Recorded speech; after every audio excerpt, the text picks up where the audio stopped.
지난 시간에는 삼전도 항례의 상징적 의미에 대하여 살펴보았습니다.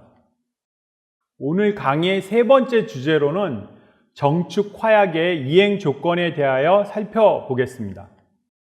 이 사진은 유명한 삼전도 비의 사진입니다. 전쟁이 끝난 다음 1639년 인조 17년에 세워진 것입니다.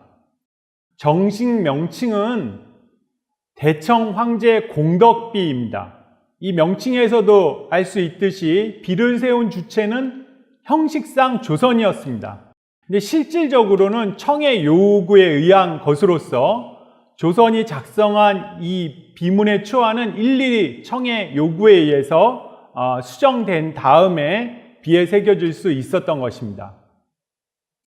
그 내용은 조선이 청과의 맹약을 먼저 어기고 큰 죄를 지었는데 청태종이 은혜를 베풀어서 조선의 항복을 너그럽게 받아들였다는 것입니다. 비 앞면의 오른쪽은 만주어, 왼쪽은 몽골어로, 그 다음 비 뒷면은 한문으로 동일한 내용을 새겨 놓았습니다. 이 세 가지 언어는 병자호란 당시 참전한 민족들의 언어가 되는 셈인데요. 여기서 한문은 청에 복속한 명나라 사람들과 그리고 바로 조선이 사용했던 문자였습니다. 이 비에 새기는 행위는 영원히 잊지 말라는 그런 의미인데요. 병자호란 이후 청나라에서 파견한 사신들은 삼전도 비가 세워진 곳에 굉장히 자주 갑니다. 그날의 기억을 회상하는 의미도 있었고 또 그곳에서 가까운 조선의 군사 요새인 남한산성의 어떤 군비 확충, 그 다음에 성지 수축 여부를 감시하는 그런 의미도 있었습니다. 자, 그러면 병자호란을 종결시키면서 조선과 청 사이에 맺어진 일종의 강화 협약이라고 할 수가 있는데요. 이것은 1월 28일, 정축년 1월 28일 청태종의 일방적인 조유라는 형식을 통해서 규정이 되었습니다. 바로 전쟁 이후에 조선이 이러이러한 의무 조건을 이행해야 된다라는 것인데요. 그것의 어떤 요약을 한번 하나씩 살펴보도록 하겠습니다. 첫 번째, 명의 중 고명과 책인을 바치고 명과의 관계를 단절하라. 명의 연호를 버리고 모든 공문서에 청의 정삭을 사용하라는 것이었습니다. 예전에 배웠듯이 고명, 책인, 즉 인신은 조선 국왕이 명예 황제로부터 책봉 받은 것을 확인해주는 심표였습니다. 즉 청에게 반납하는 절차는 이제는 조선 국왕의 정통성이 명의가 아닌 청으로부터 기원한다는 것을 보여주는 그런 상징적 절차였습니다.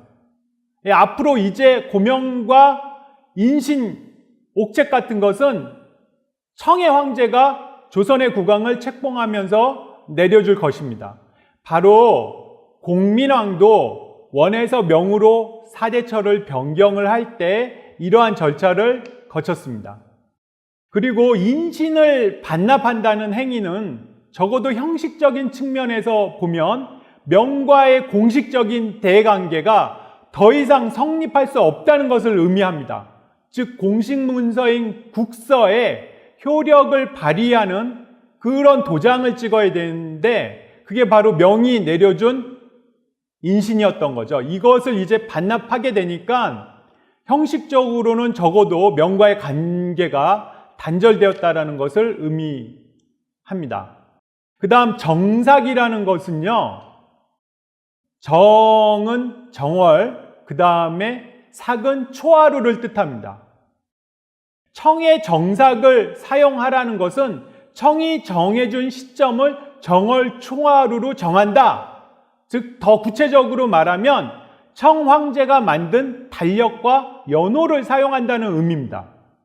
이렇게 정삭을 받든다는 것은요, 청의 황제가 주재하는 시간을 인정하고 그 질서 속으로 들어간다는 의미를 담고 있었습니다.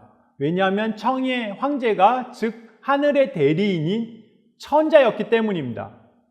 이래서 조선의 관공문서에서는 청의 연호를 쓴다는 것 역시 명을 부인하고 청을 인정한다는 강렬한 상징적 의미를 지닌 것이었습니다.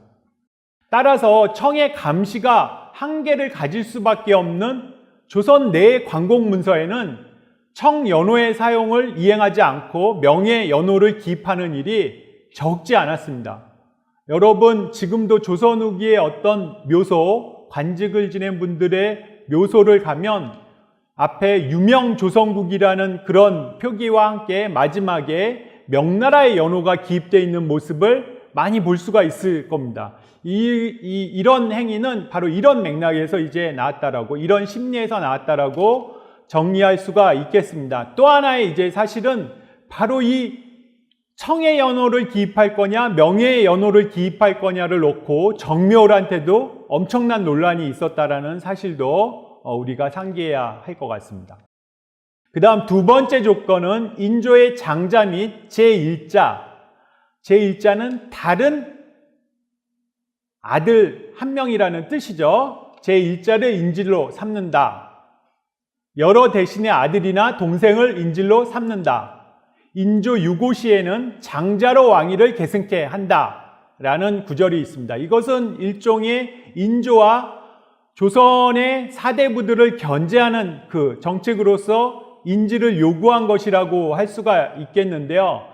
특히 그 고려의 사례를 보면 사실은 원이 고려의 왕위를 멋대로 갈아치운 사례가 있기 때문에 이런 사례를 인지한 어떤 조선 사대부와 인조들은 사실은 소현세자가 심양에 있는 그런 상황 속에서 굉장한 불안감을 느꼈을 가능성도 적지 않았다라고 할 수 있겠습니다. 다음 세 번째, 명을 정벌할 경우 기병, 보병, 수군을 수량과 기한에 맞추어 징발하라. 가도를 정벌할 때 배 50척, 수병, 창포, 궁전을 준비하라. 우리 대병이 돌아갈 때 군사를 위로하는 예를 베풀어라. 이런 조건을 내걸고 있습니다.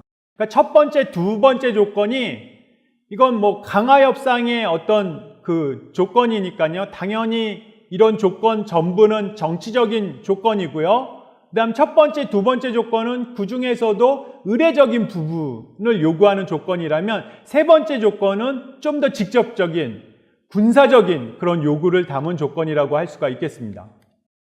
네 번째, 다시 의례적인 조건이 나오는데요. 성절, 황제의 생일이죠. 정조, 정월 초하루입니다. 동지 등의 경조사가 있을 때는 사신을 파견하고 표문을 바쳐라 라고 요구하고 있습니다. 그 다음 청사와 조선국왕의 상견례나 청사와 조선신하가 만날 때는 명예 행했던 구례를 따르라 라고 요구를 하고 있습니다. 이 표문이라는 것은 바로 황제에게 올리는 그런 글에만 사용하는 형식의 글이죠. 그리고 명예 행했던 구례를 따르라는 것도 우리가 광해군 때, 인조 때에서 배웠다시피 후금이 조선에 끈질기게 요구했던 그런 상황이 지금 이제 관철되고 있는 모습을 볼 수가 있습니다. 다섯 번째, 군중의 포로들이 도망하여 오면 주인에게 보내야 하나 속환, 즉 돈을 주고 다시 사오는 것도 가능하다. 우리 군사가 목숨을 걸고 사로잡은 포로를 추후 차마 결박하여 돌려보낼 수 없다고 하지 말라. 이것은 일종의 이제 경제적 요구인데요. 사실 이런 조건에 따라서 청나라에서 사로잡혔던 포로가 목숨을 걸고 조선에 탈출을 하더라도 청이 압박하면 조선은 다시 정말 차마 못할 짓이지만 다시 잡아서 청에 송환을 할 수도 있는 그런 이제 참상이 벌어지게 되는 겁니다. 이것도 조선을 굉장히 고통스럽게 한 사안 중에 하나라고 할 수가 있겠습니다. 여섯 번째로 청국 내외의 여러 신하와 혼인을 맺어 우호를 굳게 하라. 그것도 일종의 의례적인 그 요구라고 할 수가 있겠는데요. 사실 이 청이 내몽골의 여러 부족들을 복속시키거나 귀순시킬 때 이러한 적극적인 혼인 동맹을 통해서 그 귀순을 유도했던 것입니다. 근데 이 몽골과는 달리 조선은 청을, 만주족을 굉장히 야만족이라고 이제 취급을 했었기 때문에 조선은 굉장히 강한 거부감을 표현을 합니다. 이때 보면은 인조도 사실은 인혈왕후가 사망한 상태였기 때문에 인조 자신더러 청나라의 높은 귀족의 딸과 결혼하라고 하면 어떻게 하나라는 이런 걱정을 하면서 강한 거부감을 표현하는 그런 기록도 찾아집니다. 7번째는 다시 군사적인 조건인데요. 신구의 성벽은 수축을 금지한다.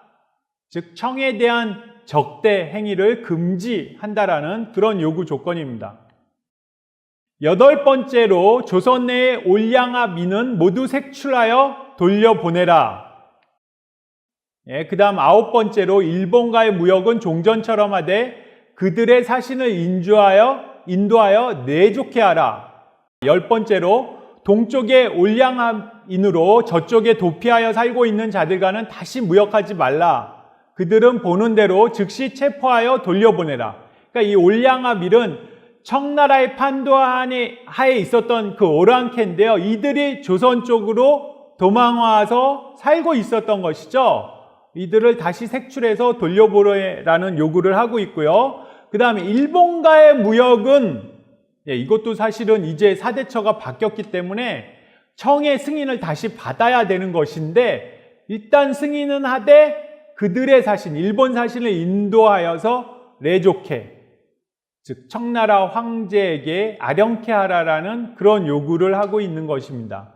그것도 어떻게 보면은 천자의 천하통치 이념과 연관되는 그런 요구 조건으로도 볼 수도 있겠습니다. 자, 마지막 11번째 조건이 매년 세패를 바치라는 조건이었습니다. 자, 이렇게 11개의 조건을 요구를 했는데요. 이에 대해서 이제 조선은 다음과 같은 반응을 보입니다. 이 정치적 요구는 아까도 말씀드렸다시피 모든 이행 조건에 반영이 되어 있고요. 경제적 요구는 주로 3번, 5번, 8번, 10번, 11항에 해당된다라고 할 수가 있겠습니다. 군사적 요구는 3번과 7항에 해당되는데요. 7항은 신구의 성벽 수축을 금지한다라는 조건이었고 3번이 바로 청군이 명나라를 공격할 때 조선도 원병을 보내야 된다라는 조건이었습니다. 이 3항이 어떻게 보면 굉장히 정치적 요구도 담겨져 있고 원병을 보내니까 경제적인 부담도 컸을 겁니다. 그리고 이제 군사적인 요구도 복합되어 있었던 것인데 더 나아가서는 바로 이게 대명의리를 명백히 부정하는 행위였다라는 점에서 어떻게 보면은 의례적인 그 요구와도 굉장히 밀접한 관련이 있는 그런 조건이었다라고 할 수가 있겠습니다. 따라서 이 3번의 조건에 도움을 주거나 아니면 참여한다라는 것을 당대인들은 굉장히 고통스럽게 여겼다라는 것이죠. 그 다음 의례적인 요구는 1번과 4번과 6번 항의 요구가 주로 여기에 해당된다라고 할 수가 있겠는데요. 이런 조건들은 전부 예의 실천과 연관되는 행위였고 이 예를 실천을 하면은 명백하게 대명의리를 부정한다라는 그런 걸 상징한다라는 그런 조건이었습니다. 다시 병자호란의 발발 과정을 돌이켜보면 결국에 병자호란 발발의 중요한 원인 중에 하나가 청나라의 황제직, 청태종의 황제직위를 조선이 인정하지 않았고 그것을 심양에 파견된 조선사신이 의례적으로 배려를 하지 않음으로써 의례적으로 인정을 하지 않았기 때문에 전쟁이 발발되게 되었는데요. 때문에 이런 의례적인 어떤 청나라의 요구 조건에 대해서 당대인들은 굉장히 이것의 실천을 고통스럽게 여기고 가능하면 청나라가 감시하지 못하는 조건이면 이것을 위반하거나 회피하려고 노력을 많이 했다라는 거죠. 사실 이러한 이제 의례적인 조건은 변화된 조청 양국의 일상을 일상에서 반복하고 확인한다라는 의미가 있었습니다. 그러니까 뭐 정치적인, 군사적인, 외교적인 현안이 있을 때에만 이제 청측이 굉장히 우위에 서서 조선을 압박하는 그런 어떤 그 상황이 벌어지게 되겠지만, 이 의례적인 조건은 그런 현안 없이도 매일매일 조선은 청의 신화국이라는 이런 어떤 양국의 위상을 일상에서 반복하는 그런 의미가 있었습니다. 근데 재밌는 것은 이 예라는 조건이 사실은 이렇게 하면서도 또 다른 행위를 할 수 있는 여지가 있는 거죠. 예라는 성격 때문에. 예를 들어 군사적인 요구 같은 것은 뭐 청나라의 원병을 보냈으면 그 다음부터는 어떻게 운신할 여지의 폭이 없는데, 예라는 조건은 예를 들어 조선과 청의 외교 현장에서는 청이 요구하는 의뢰를 그대로 다 수용을 하면서도 뭐 집안에서나 또 청의 감시가 미치지 않은 영역에서는 얼마든지 이전의 대명의리를 상징하는 의뢰를 실천할 수 있는 그런 여지가 있었다는 겁니다. 그래서 조선인들은 이런 어떤 삼전도의 항복, 그 다음에 사대처가 청으로 바뀐 충격을 아주 역설적이게도 예의 실천을 통해서 극복을 하려고 했던 것입니다. 그러한 사례가 바로 우리가 첫 시간에서 보았던 대보단이라든지 만동묘의 건설 같은 게 바로 이러한 사례의 대표적인 예라고 할 수가 있겠습니다. 자, 이런 조건을 고통스럽게 여겼다라는 것은 다음 사례에서도 잘 나타나는데요.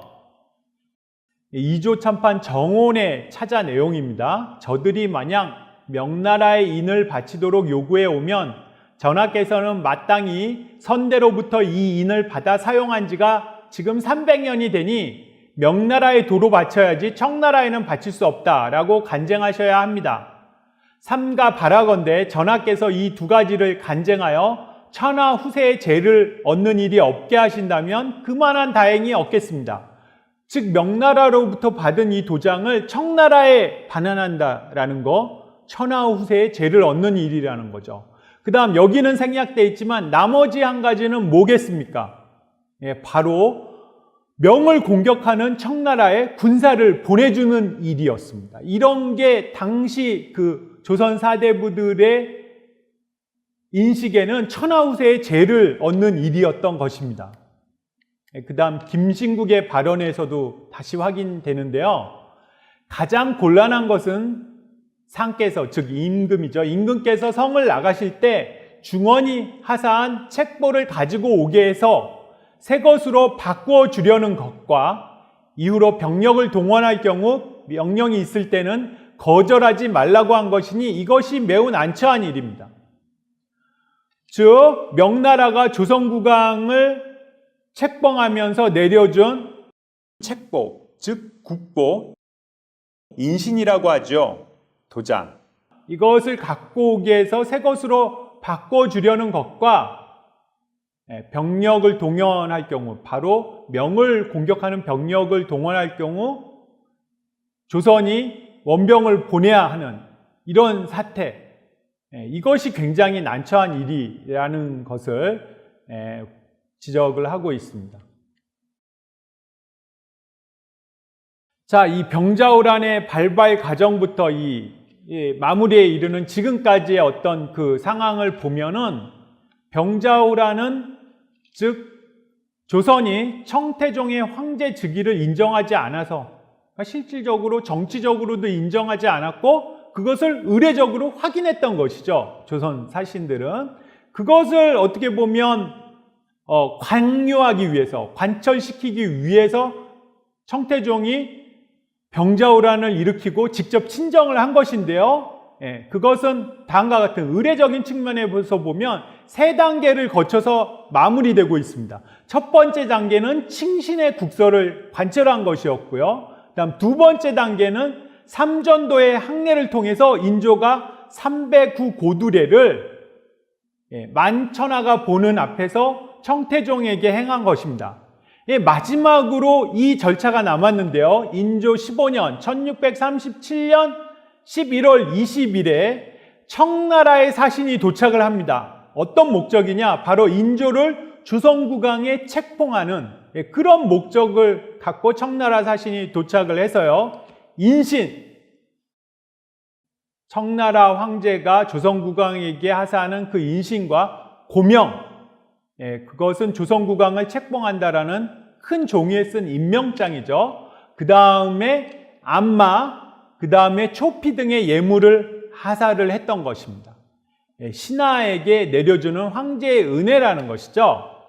자, 이로써 조청 양국의 위상의 변동은 의례적으로도 완료되었다라고 정의할 수 있겠습니다. 이로부터 이제 조선은 만주족 오랑캐를 황제로 섬겨야 했던 것입니다. 여기까지가 오늘 강의의 세 번째 주제인 정축화약의 이행 조건입니다. 오늘 11주차 강의에서는 인조의 출성과 삼전도의 항례가 상징한 조청 양국의 위상의 변동에 대하여 살펴보았습니다. 다음 시간에는 최명길의 주화론과 대명의리에 대해서 살펴보겠습니다. 감사합니다.